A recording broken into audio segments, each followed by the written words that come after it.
எங்கள் வீட்டுக்காரம்மா ரசம் வைக்க சொன்னாங்க. நமக்கெல்லாம் முடியாதுங்க. ஏங்க நீங்கள் செட்டிநாட்டு பக்கம் தானே? ஆமாம் ஆமாம்.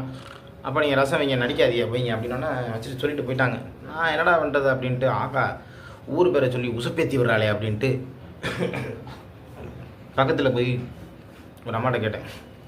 புளியை கரைச்சிக்க உப்பை போட்டு நல்லா கரைச்சி தக்காளி கொத்தமல்லி கருவேப்பிலை பச்சை மிளகா எல்லாத்தையும் போட்டு ஒன்றா மிக்ஸ் பண்ணி கரைச்சி தாளித்து ஊற்றி எடுத்துட்டிங்கன்னா ரசம் சாப்பாட்டிக்கிட்டு இருக்கோம்.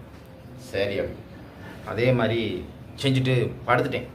அது சிஞ்சலை ஜலபலன்னு கொதிச்சு இம்பட்டு வந்துருச்சு. நான் வச்சது 1.5 லிட்ரு 100 ml ஆகி போச்சு. அதோட படுத்தவன் ஒரே என்னடா வாடகையாக வருது, ஒரு மாதிரியாக வருது அப்படின்னு எந்திரிச்சு போய் பார்த்தா இவ்வளோ தாங்க இருந்துச்சு. ஆஹா என்ன பண்ணுறது ஏது பண்ணுறது அப்படின்ட்டு பேசாமல் இருந்துட்டு எங்கள் வீட்டுக்காரமா வந்தாங்க. எனக்கு ரசம் வச்சுட்டீங்களா, இன்னும் ஒரே வாசமாக இருக்கேன். ஆஹா காரக்குடி தான் செட்டிநாடு தாங்க அப்படின்னா வந்து சாப்பிட்டேன். பார்த்தேன் எனக்கு சட்டியே இவ்வளோ தான் இருக்குது. இல்லைம்மா நான் சாப்பிட்டேன்